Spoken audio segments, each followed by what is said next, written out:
What's up, everybody? Welcome to Narco Cop MMA. This is the Lambo Plays podcast, episode 32, UFC 278, banger of a card. It's Usman versus Edwards 2.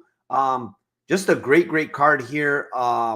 Looking forward to some Lambos here. Last week, we did hit 7 Lambo plays on this show, given to you by me, the co-host Tim Troiano, and our guest, again, is Scrap Capper. So, yeah, we had a great week. 7 Lambo plays, plus 300 or better. And then I'll give a shout-out to the chat here real quick. Mike Z's in the house. UFC Egg says, what's cracking? Let's cash 10 Lambos this week. I hope you're right. I think that's a little hard, but we're going to try. Prince of Mischief, let's go. Love the show. Thank you, brother. I appreciate it. Playing Fade Sports and in here. What's up, brother? Daz, Nick Odd, start checking your shit out the past 3 weeks and really enjoy your content. I appreciate it, Nick Odd. Mushroom in the house, Mr. Jingles. I need to focus on an individual Lambo play, but I also need a Lambo parlay. Yes, we have to do that because, Mushroom's in here and we can't get away with it. Zach Sancho is in here. Joey is in here. Fresh Gambles, what's up? Glenn Bod, George, Narrative Nation is in here. Rob Lawrence, MMA Propaholic, Eagles, Dumpy, Piaggio. Thank you guys, everybody. I appreciate it. And without further ado, I will introduce my co-host. It is Timothy Troiano. What's up, Tim? How you doing? Are you ready for UFC 278? Yes, sir. Can't wait, man. How about you? I am pumped, dude. I have a decent card here. And, nothing huge, but I'm looking forward to this card for sure. Our special guest here is making his second appearance on back-to-back weeks. We had to bring him back in. We had so much success last week that it's an auto bring back for this gentleman here. It's none other than Scrap Capper. What's up, buddy? How you doing? Are you ready for UFC 278? Yeah, man, ready. Hoping it should be a good card, and hopefully we can roll last week's success into another good weekend. Yeah, it was pretty incredible last week. I mean, 7 of them, pretty crazy. I don't think we can match it or even beat it, but if we do, that would be historical, I think. But we will move on here. We will start with the first fight of the night.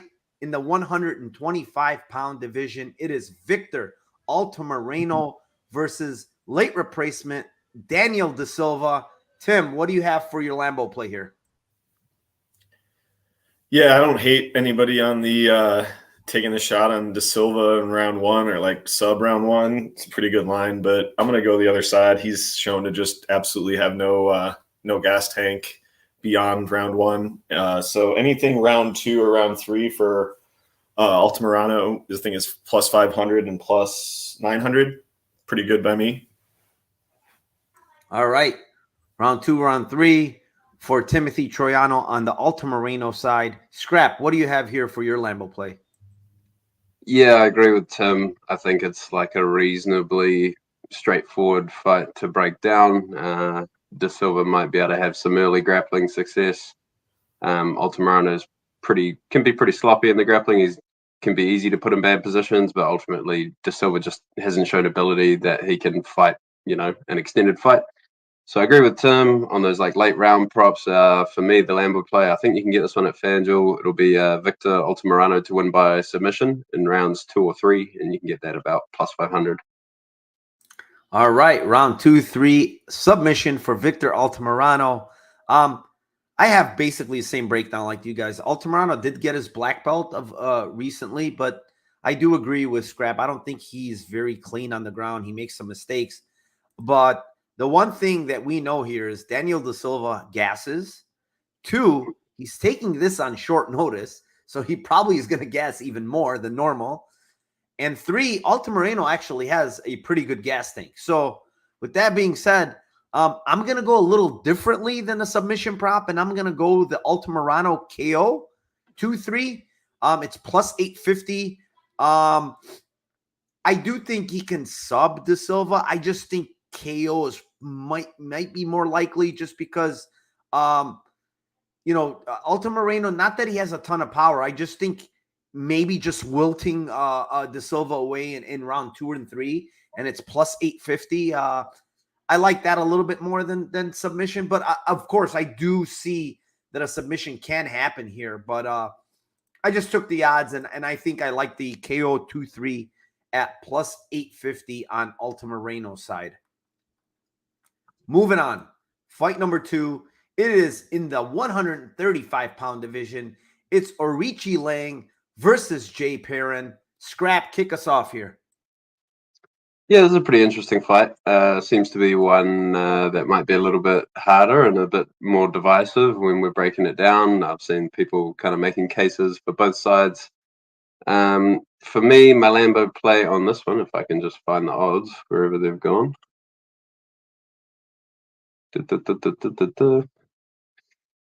Bit more of like a Honda Civic play, but for me, it's going to be Jay Perrin by decision. You can get plus 275, plus 250-ish on that. I expect a pretty competitive fight, I think both guys are competent, not great in all phases. But for me, Aori is just hard for him to cover favorite price tags when he is so hittable. He has no defense. He's very easy to land strikes on. We've seen him be out-grappled by Cody Durden in a fight that he probably had a case for winning that one, but nevertheless, we saw him be wrestled with some success there. I just like Perrin to mix it up here, just to land some strikes on the feet, mix in the takedowns. He's been training with Aldo and those guys, so hopefully that we might see some grappling improvements from him. And yeah, for me, Aori gave up his best attributes, which were kind of his size and his physicality, moving up from flyweight to bantamweight. So I expect Jay Perrin to be able to win a competitive decision here. And I like that decision line. Aori, pretty tricky to finish. Could see a sub. But ultimately, I think that decision prop is the one that I like the most.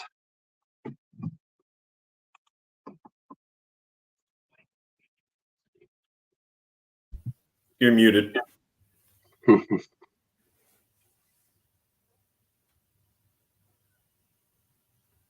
Oh, we lost Narco. He's still muted, sorry. bro. I'm sorry. There we go.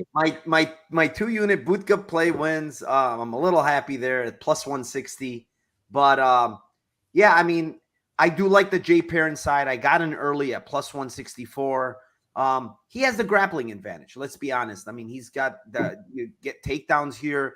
Like Scrap said, the size advantage for Aori Lang is not going to be there at bantamweight. Jay Perrin, we've seen, has a very, very good gas tank. So he's not going to wilt at any point here. He also shows a very, very good chin. So with that being said, the fight to go to decision is, again, it's weighted towards going to decision minus 215 in some spots. And what do we know here? Scrap says that this fight is going to be kind of close, right? We always say it, guys. Fight's going to be kind of close. Fight is looking or it's jaded towards the going to decision side, and fight ends in split decision is plus 400. Give me some of that plus 400 because I do think this fight's going to be close. And hey, we're getting the plus 400 in a spot that I like here. Tim, what do you like? Yeah, I like both of your guys' reads. Just to give him something different, I will take a shot on what Scrap was saying there's a possibility of. There is a chance with the grappling that there's a strength edge, a size edge, and that his jits is better. Aori's shown that he will make like aggressive moves to try to get up. He will make aggressive moves trying just to switch positions. So I do think that the sub is there. It is. It might be live. I do agree with you guys that I think the more likely outcome is like a points or a split, potentially on either side. But plus 850 seems like really wide to me for a fight that, like, I think it is a path that he's going to be looking into fights to try to grapple. So anytime you're giving me like over plus 500, plus 600 for something like that, I like it. So I'll take a shot on the sub plus 850. Yeah, I mean, I can't blame you whatsoever because Richie Lang has been subbed before, I think multiple times actually. And, you're taking a guy in Perrin who does hunt for subs when he tries to get your back. He's the better grappler. You're getting a big plus money number. I looked at that, honestly, and I don't mind it whatsoever.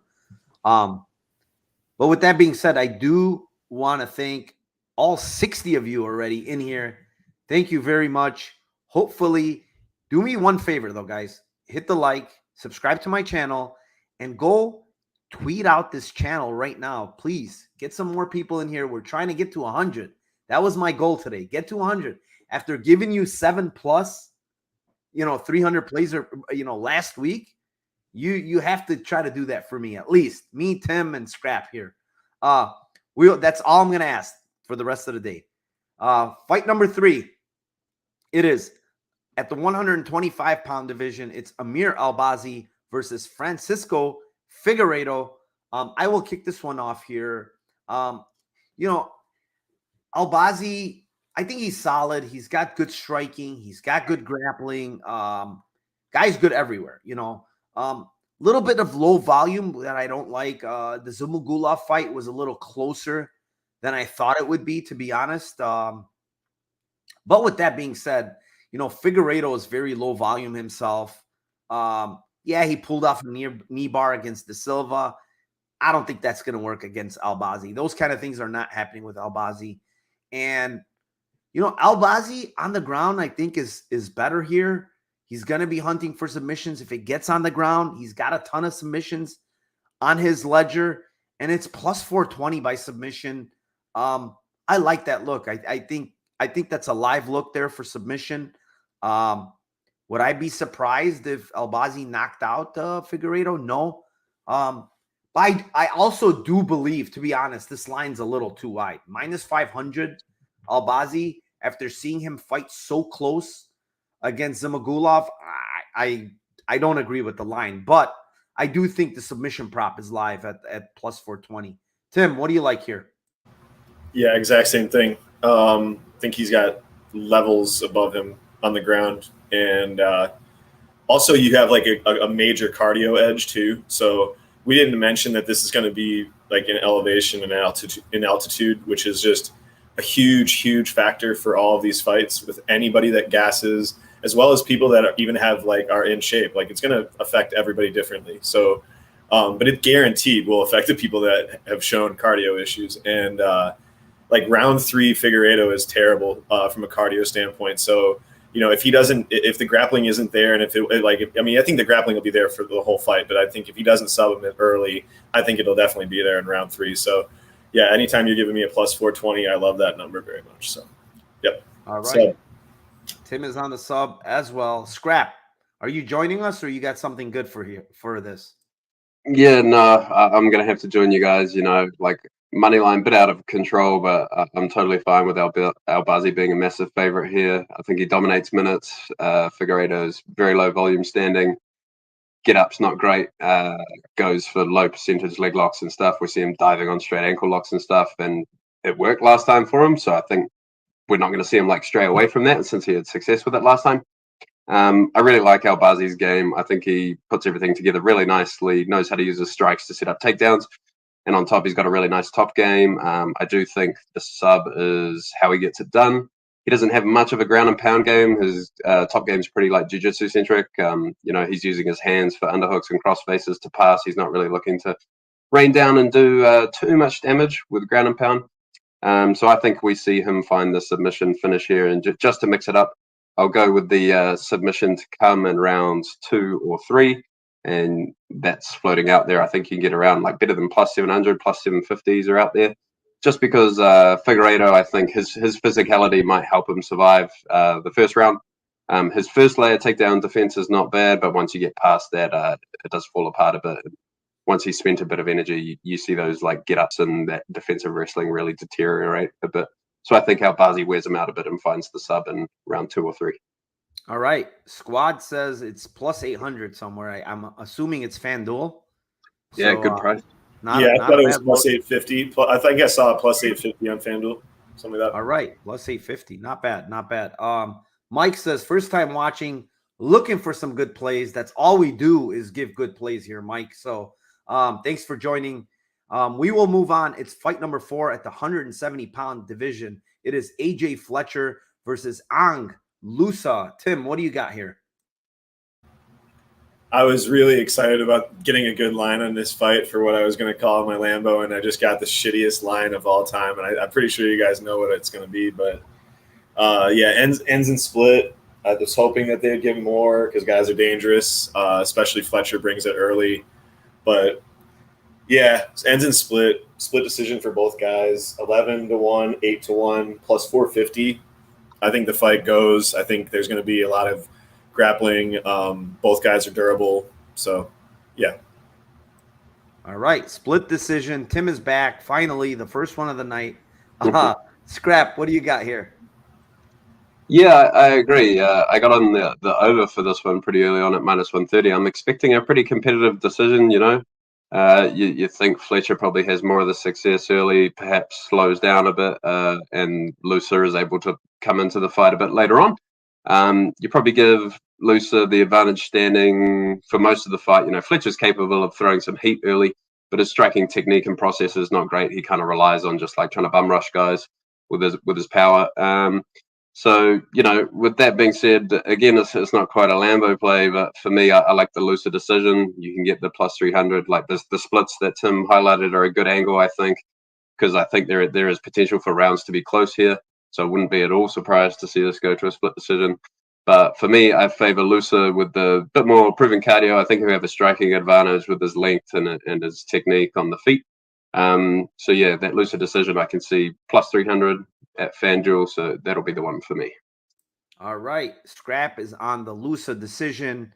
I'm right there with Tim. I like the split decision. It's plus 450. Fight ends in split.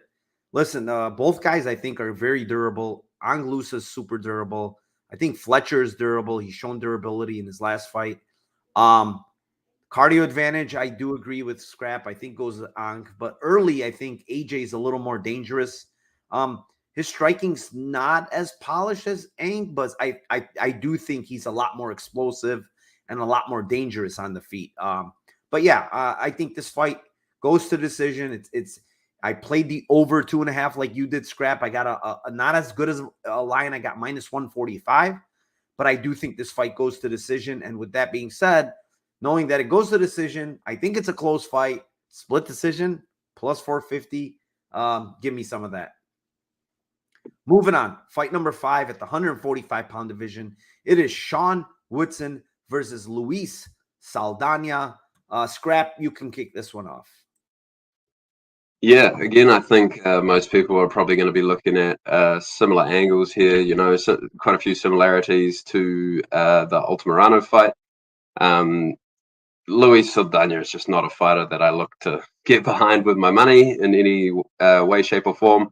He basically just relies on those big naked kicks from the outside. His hands are pretty ugly, and he has some of the worst cardio for like a lean featherweight that I've ever seen. He's extremely soft to the body as well, and he's coming up against a cardio and volume machine who is, you know, a really good volume striker and goes to the body. So yeah, I don't see this going too well for Saldana. I think he needs an early finish, and then he's going off a cliff, especially at elevation in Salt Lake City. So I like Woodson to, you know, chip away at him. He'll be taking some big kicks on the guard early, but he'll start getting to Saldana, breaking them down. And I like Sean Woodson to win by KO in rounds 2 or 3. And I believe that is out there for prices of anywhere from plus 400 to plus 500, depending on your book. Plus, I'm looking at plus 420 on FanDuel if you can get it there. I agree with almost everything you said. One has very good cardio. One has shitty cardio. You know, Saldana, for the most part, is when he's fighting guys in the featherweight division, he's usually the longer guy. He's usually the bigger guy, but he's not the longer guy here. He's not the bigger guy here. He's definitely not the better striker here. He's pretty much screwed in this spot, to be honest. This is a bad matchup for him. Woodson has pretty good takedown defense. Saldana's wrestling is not all that good, to be honest. And Woodson, I don't know what FanDuel's doing, because I got Woodson earlier at plus 1,000 round 3. Because I didn't play the KO. It was 100 points off. I'm not going to mess around like that. But all of a sudden, FanDuel is giving you plus 1,300 round 3. Yeah. Plus 1,300, pretty good, guys. I honestly, you know, outside of a Woodson, maybe KO too, because I do think he can stop him in a second. But Woodson, to be honest, is not a huge puncher. He's more of a volume guy. He gets to you with all the volume, all the shots. So round 3 plus 1,300 for Woodson. Yeah, that's what I like here. Tim, what do you like? Yeah, I'm not gonna just rewind what both of you guys just said. If you guys want to really get my take on this one, round 2, round 3, don't get greedy with KO sub. It's just, I mean, I think that he honestly, I'm a little scared that he could get him in even in round 1. Like I think that like if he connects with the right body shot, or if he just honestly, if he gets on a roll, that's when he gets really aggressive, and he's got good finishing instincts. So it really, I mean, I'm kind of worried. Like I'll probably play like the KO prop, or like just look at the inside the distance props, and if they're like as close as the rounds are, I'll probably just take inside the distance, and then most likely hit the round 2, round 3, just to be safe. There's a chance that like Saldana like totally panic shoots if he gets shot, or does something really stupid, and then you get a stupid sub, and you're just going to be like kicking yourself for betting the KO when it's like 10 cents off. Yeah, I mean, it's not worth it to bet at 10 cents off. I agree. So we're basically all on the Sean Woodson side there. Moving on, it's fight number 6. It's in the 155-pound division. It's Jared Gordon versus Leonardo Santos. I do like the Gordon side, the younger guy. Leonardo Santos, 42 years old, getting up there in age, big time. Jared Gordon, 33. However, there is a line here that to me is completely off. I don't know why it's priced this way, but it is. So, with that being said, Santos round 1 plus 900. Why?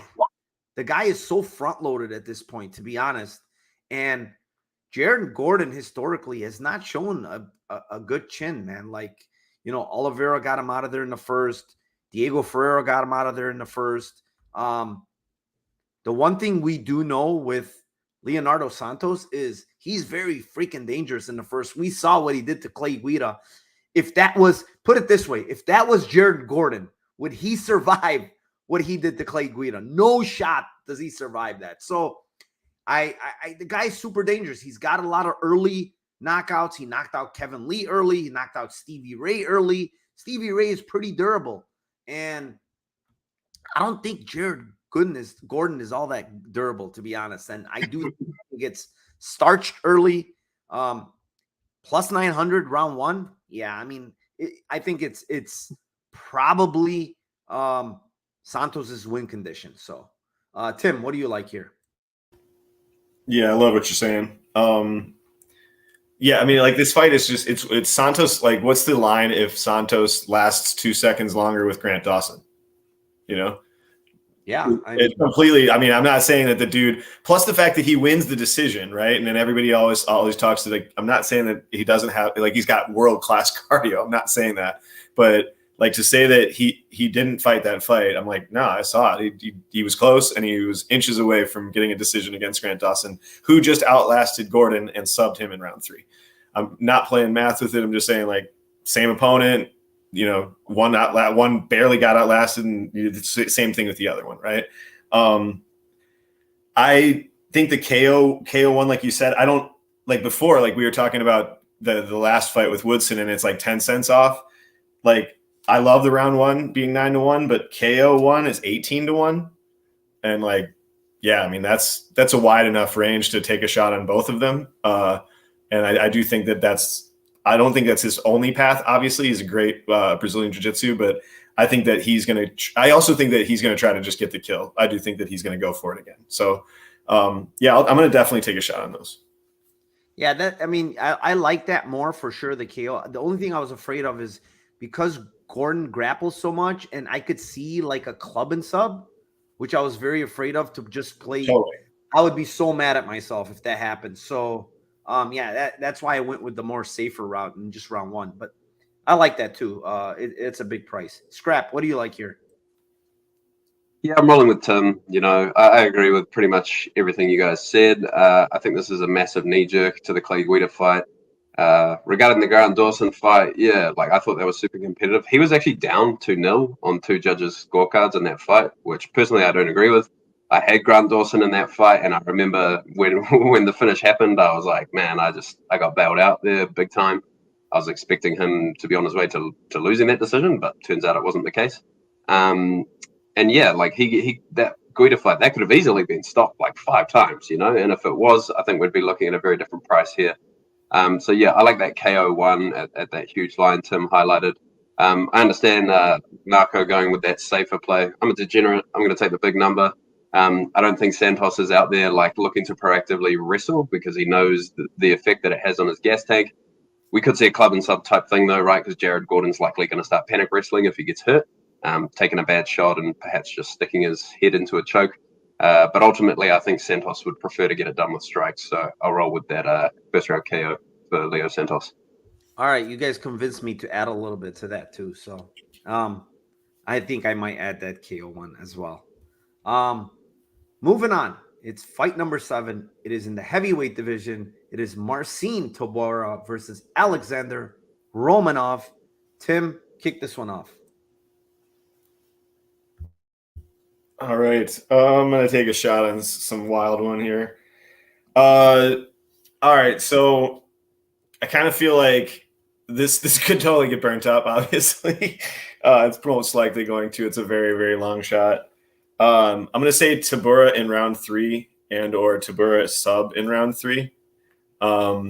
Just like I just watched the Espino fight, and I just think that there's a bunch of like, I know that he's improved since then. I get it. He's lost a lot of weight since then. He's got better vitamins, supplements. Clearly, that being said, I don't know if losing the weight will help him in this particular fight or certain fights where he needs to use his wrestling and strength more. I think that heavyweight, the extra weight will help. But yeah, I mean, Tybura's got a good Brazilian jiu-jitsu game. I think he's going to be very tough to sub. I think he's going to be tough to take down. I think on the feet, he's got him not like covered on the feet, but I think he's a better striker by a pretty good amount. And I just think the altitude in this fight just is just a huge kind of like, what's going to happen if in round 3, like, I just want to see it. Obviously, I'm not saying that Tybura is going to be looking like, the best thing in the world at that point, but I just think heavyweight, if it gets to round 3, give me a 25-1 and a 75-1. I'll take shots in those. So round 3 for Tybura is 25-1 and round 3 sub is 75-1 on DK. Great plays. I like him. I think he has the better cardio. He's the more proven fighter. And I just want to say, first off, like, this line is stupid, dude. Like, minus 380. Like, come on. Like, plus 300 on Tybura. Like, why is it like this? I'm just waiting because I haven't bet it yet, because I do think it might even climb more because people just sort of love this Romanov guy that in my eyes, I don't know what you guys think, but 100% lost that Espino fight. And he wanted an out too on top of it. And they gave it to him. But I think he lost that fight. But either way, for me, I'm going with a little bit different. I am probably going to play those late round props as well. But it's a heavyweight fight. We know that Romanov kind of gasses. It's an altitude, like you said. And Marcin Tybura has KOs on his ledger, and he hits decently hard. It's heavyweight. Why the heck is his KO line plus 950? It's freaking crazy to me. Plus 950 on KO. I took some of that. That's a stupid line for heavyweights. I'm sorry. Anybody can get knocked out. And it's plus 950. It's a no-brainer for me. Scrap, what do you have here? Yeah, I agree with both of what you guys are saying. Like, this fight is insanely priced in like all regards. I managed to get some Tybura money line when it shot out to plus 440 on Bet Online, which, that's like unfathomable to me. You're giving him less than a 20% chance. Absolutely nuts. Yeah, I mean, as long as he doesn't get Donkey Konged in round 1, which I don't even think is that live, because the likes of Marcus Higuera de Lima was able to get up multiple times from underneath Romanov, and Tybura's got far better defensive grappling, offensive grappling, and cardio than that. I expect him to be very competitive in this fight, especially if it goes past the first round. you guys raised some good points about the method of finish. I think he can get it done either way. He could submit Romanov, but at heavyweight, we see, a lot of times guys don't need to go fishing for the choke when they're on top or fishing for the sub. They can just start laying down that ground and pound, and a few clean shots from a heavyweight is usually going to be all it takes for the ref to step in. So for that reason, I'm not going to get too picky between the method of finish. I'm just going to go with that Marcin Tybura in round 3 or by decision. And again, that's floating anywhere out there in the plus 450, plus 500 ranges. And if you want to be really aggressive, I'm not sure what books are hanging this and what price you can get. I got it at plus 1300, and that's just Marcin Tybura rounds 2 or 3. Wow. Yeah, I mean, it seems like we're all on the Tybura side. We're pretty much agreeing almost on every single fight, which is, I guess, good to see. So we see a lot of same things in these fights. Moving on, fight number 8. It is in the 205-pound division. It is Tyson Pedro versus the newly made Harry Hunsucker. Scrap, kick this one off. Yeah, so this one is a little bit harder to extract value from. I've got a couple long shots here though that I don't hate too much. Obviously the books are lining it heavily towards a Tyson Pedro round 1 finish, most likely by KO. So I'm just gonna get a little bit contrarian there. I've got 2 angles I like. I like the Pedro sub, can be had for up to plus 400 at FanDuel. We've seen him prefer to grapple in the past. I do think we're kind of seeing like a bit of a different version from him now. He's spent all that time away, and he's been here in Auckland doing his camp at City Kickboxing for this one. But then again, I think the impetus for a sub would most likely be Hunsucker sort of bum rushing him and getting him to panic a bit. Might just draw out some panic grappling from Pedro. So I don't hate that angle. Club and sub always live as well. And then the other real degenerate long shot that I don't hate is the Hunsucker by KO in round 1. You can get that for some big prices up towards the 20 to 1s. I actually got it at 25 to 1 when it first dropped at Bet Online. So I'll be cheering him for him to go out there and just give it a good go in the first round. Obviously, not really any value to be had on any Pedro KO angles. All right. Somebody says Hunsucker minute 1, 5,500, minute 2, 6,000. I don't hate Hunsucker early, like round 1. Like he's going to chuck bombs. He's a former heavyweight. Moving down, he looked actually really good on the scales. And he's going to carry power, and Pedro's been knocked out before. But I'm going to go with the Pedro submission. I think the line is a little off here, man. It's plus 400. The thing I see here is like he might actually get this fight to the ground because Harry Hunsucker, his path is most likely on the feet with a knockout. He has power in his hands. Maybe he's not going to mess around on the feet, Tyson Pedro, and just try to get this fight to the ground because Harry Hunsucker sucks on the ground. And Pedro's actually really good on the ground. So plus 400, I don't think it should be that wide. Like you go from minus 250 to plus 400, difference between KO and sub. I think that's too big. So I'm going to go with just Tyson Pedro by submission, plus 400. Tim, what do you like here? Yeah, I'm with you guys. I'll take a different shot just to spread it around here a little bit so we're not always doing the same ones. Listen, I think that the round 1's probably, a very good shot, but he was seemed like 5 seconds away from not stopping Villanueva.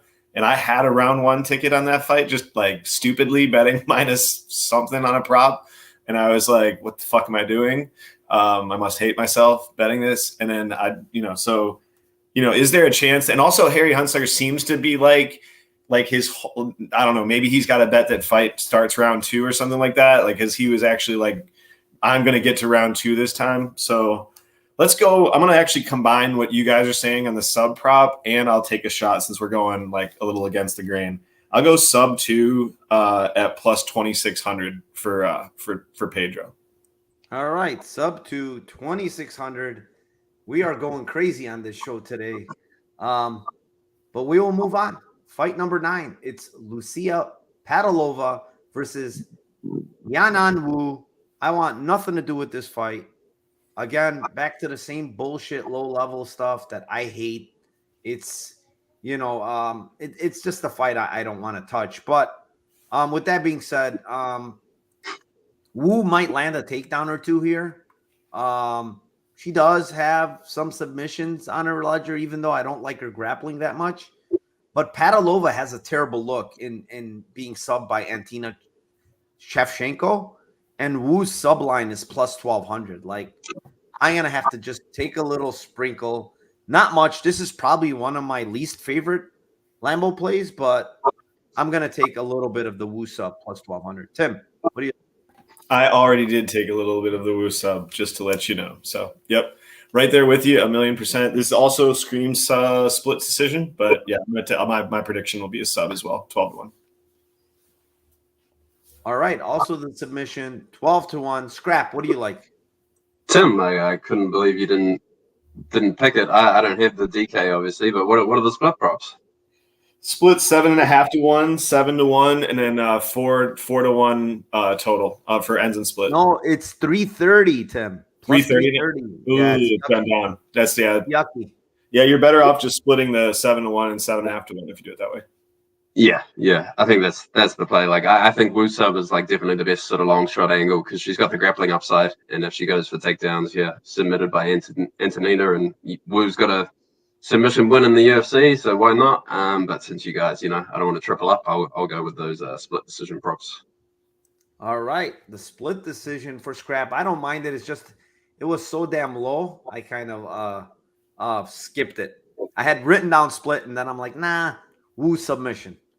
Moving on, 135-pound division. Jose Aldo, the GOAT, is back versus Merab Dvalishvili. Scrap, kick this one off. Yeah, this is a bit of a tough one in terms of like finding that long shot. There's nothing that I feel like massively convicted on. So unfortunately, my play won't quite be a Lambo here. But for me, it's going to be the Aldo by decision. Plus 260s, plus 275s, fighting around. I think again the dynamic in this fight is fairly straightforward. I think you'd expect Aldo to have success on the feet early, and then it just depends how soon Merab can get his game going and how quickly he can slow Aldo down and start winning minutes with his style. For me, I think Aldo's got a lot of tools that will give Merab trouble. He can maintain distance really well with the jab. He's got great counter punching, great footwork, knows how to pivot off and keep his back off the cage. And obviously great takedown defense. We have seen that takedown defense look a little worse as he's got older and shifted down to 135. So, whether it was he just wasn't expecting to be shot on by the likes of Marlon Moraes and Rob Font, or perhaps we're just starting to see it go a bit with age. But regardless, I like him to do enough work here to bank 2 rounds and probably ride out a bit of a sweaty third one against Merab. But I'm not too worried about Merab finishing him or anything. The guy's just kind of like a volume bot. He doesn't really have coherent finishing skills unless he just finds a big shot out of nowhere. So I like Aldo for the cleaner work, bank 2 rounds, and cash that decision prop at plus 250, plus 275. All right. Aldo side, plus 250, plus 275. I'm also on the Aldo side, but I like the KO prop, honestly. Plus 500.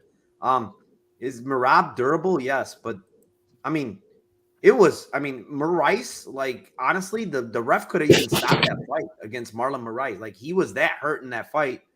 And if you told me who's a better finisher between Marlon Moraes and Jose Aldo, I'm going to take Aldo all day. So if Aldo was in that spot, he probably finishes Merab Dvalishvili. I think he's a little reckless on the feet that Aldo can take advantage of. You mentioned he has got good takedown defense. Elite takedown defense. Probably Merab is a guy that, has not probably. He has crazy pace. He has crazy, chain wrestling that he keeps fucking wrestling and he doesn't stop. But he's going to be there to be hit on the feet. Like, if Aldo stops takedowns, I think Aldo can knock this guy out. And it's plus 500. Like, Aldo can knock anybody out, put it that way, with his body shots. That's another thing.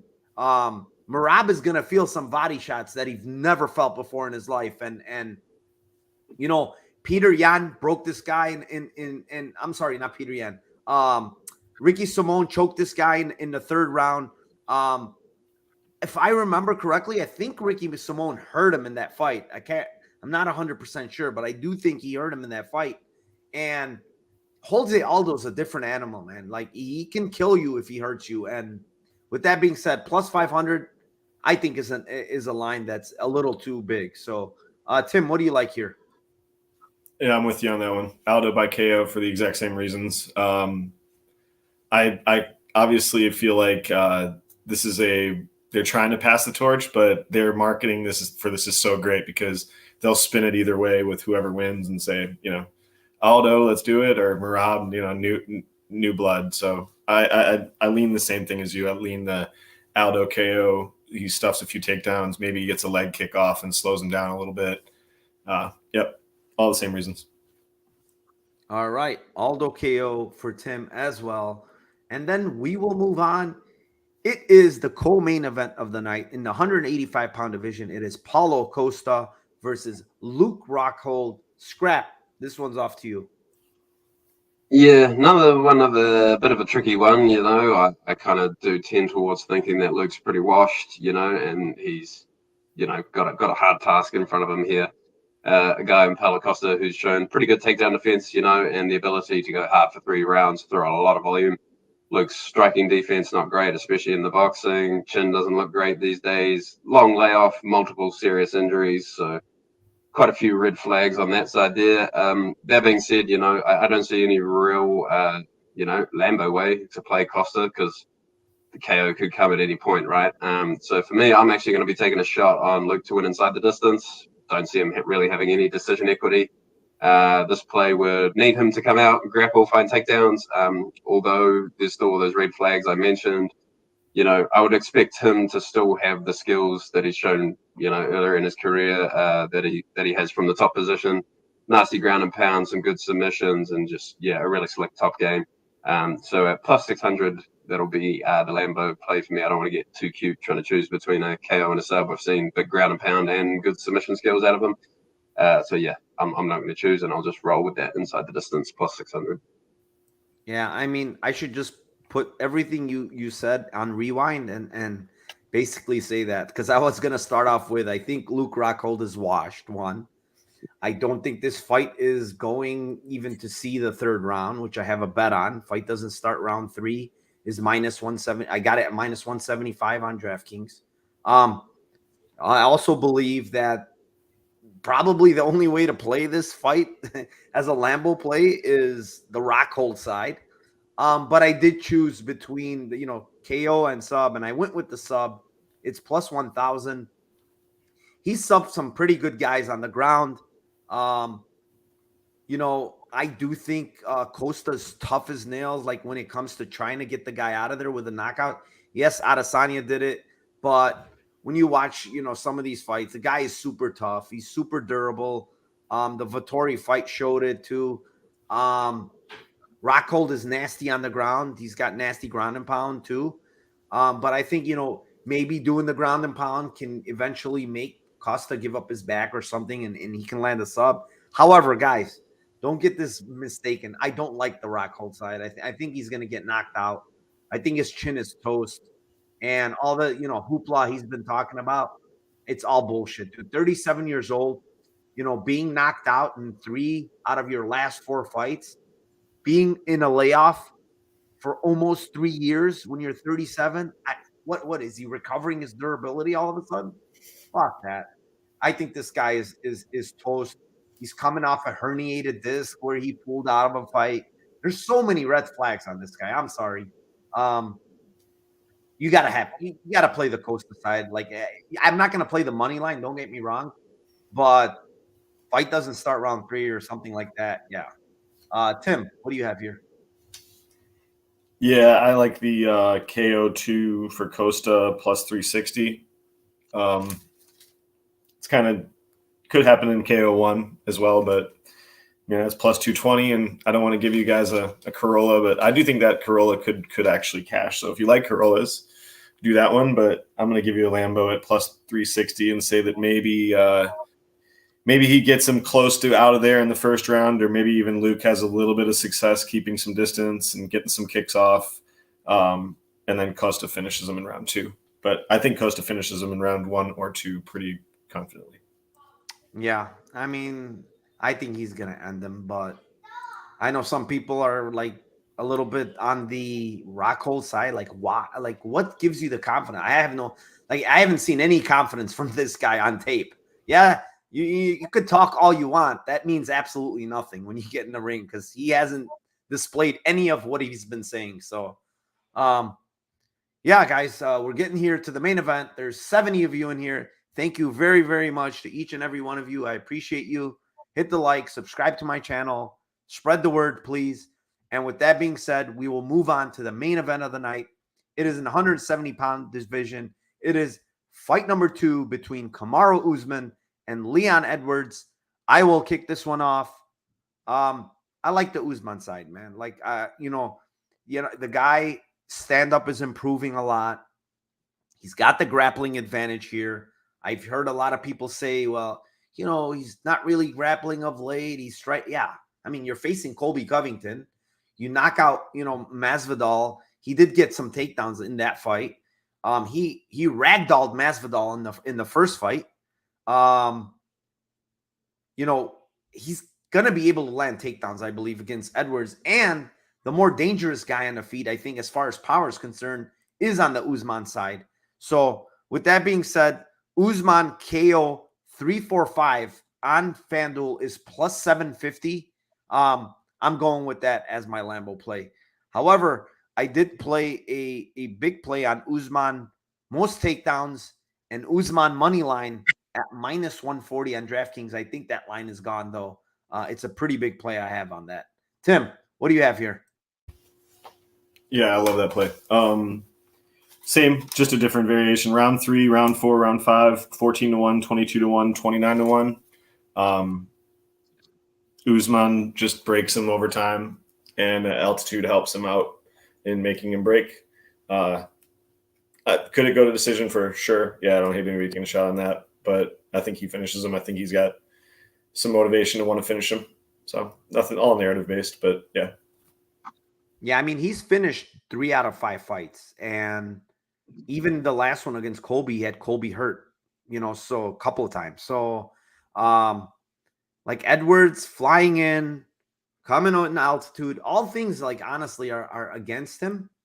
And he also showed that he can get hurt by Nate Diaz. I mean, that's a bad look to me. So, Scrap, what do you have here? Yeah, I agree with what you guys are saying. Usman's likely gonna be able to get this one done. Yeah, but tricky to extract value on the Leon side. If he's gonna win, I do think it's likely by decision.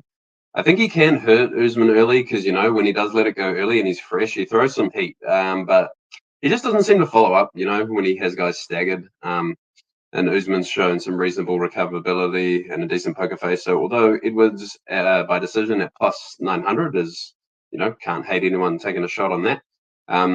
Yeah, I just don't trust him in the later rounds. He slows down, the volume really wanes, and we see him sort of seem to like lose focus late in fights. He starts making mistakes, and that's when we see him giving up big moments like he did to Nate Diaz. At altitude, like you guys said, we might see that exacerbated. So for me, the Lambo play is going to be like the late round props on the Kamaru Usman KO, depending if you want to give yourself the extra round or not. You can get 3, 4, 5 at around like plus 700, plus 800. And if you just want to go for those championship rounds, 4 and 5, that's out there, plus 1300, plus 1400. I don't think we're going to see Usman wrestle as much here. And when I say wrestle, I mean go for takedowns and look to actually put Edwards on his back, just for the reason being Edwards' defensive wrestling is pretty solid, and I just don't think Usman's knees are really up to like a really hard grinding wrestling game plan. But I won't be surprised to see a lot of clinch and a lot of cage push. So I think we'll see it stay vertical most of the fight, and yeah, I'll take a shot on Usman to wear him out and find the KO in those later rounds. Well, that won't be good for me because I do have a big bet on the most takedowns. Because if it does push, I lose. So, but man, really? I watched some of those like Luke taking him down. Like honestly, like if Kamaru really goes for takedowns, like he took him down 6 times their first fight. Like Yeah. No doubt he has the ability, right? It's all just going to come down to game plan and what he wants to do. If Whitman hasn't turned him into a complete boxer or not. Yeah, I'm just like thinking in my head, like Edwards is the cleaner striker. Like, why is he gonna mess around for 5 rounds doing that? Like, he's a smart guy. And first time out, it was not even 5 rounds, and he took him down 6 times. Like, I understand maybe Leon Edwards' takedown defense gotten a little better. He's if Usman wants takedowns, he's gonna get them, in my opinion. So it's all about the game plan, like you said. So I do agree with that sense. But yeah, guys, that's about it. We wrapped up the whole UFC 278 card, 12 fights, 12 Lambos, all given out on this show. Thank you very much to everybody in chat. Thank you to both of my co-hosts and our special guest Scrap. And with that being said, I will give the floor to Tim Troiano. What do you have going on, Tim? And let the people know where they can find you. Yeah, just on Twitter, doing some spaces on Wednesday. Actually, we've been doing it on Thursdays evenings recently with Sean Orr, Tajik Bey, and just pretty much it's been it. Basically, I'm going to join you guys tomorrow. Can't wait for the live spaces that you guys do, cashing some of these live bets. And Scrap, thanks for joining us again, man. Appreciate it very much. Yeah, thanks, make sure you guys go to that. Follow Sean Orr. They always have a great space. Him and Tim always doing that space of late. It's really, really good. Always popping in there. Scrap, where can they find you and what do you have going on, sir? Yeah, just Twitter is the only thing I got, just pump the spaces as well, especially the live one. I think that was really going off last weekend. There was a lot of good discussion in there and get some good live winners. So hopefully we can keep it rolling this weekend. And tune into Tim, Sean, all the content. Go check them out as well. All right, thank you very much, Scrap, for joining us again. It was awesome. Yeah, guys, tomorrow live spaces. Crushed it last week. We won I think 5 live bets. Absolutely destroyed that card. Please join us tomorrow. It's gonna go live during the fights. I do probably I might do something early tomorrow for PFL. I don't know yet. Maybe like a live watch party for PFL. I'm unsure. I have a couple of bets, but yeah. Again, thank you very, very much. You guys can follow me at NarcoCop on Twitter. Please subscribe. Please like this video. Please put some comments. Everything helps. And yeah, guys, the last thing to say is let's cash some tickets. Let's go.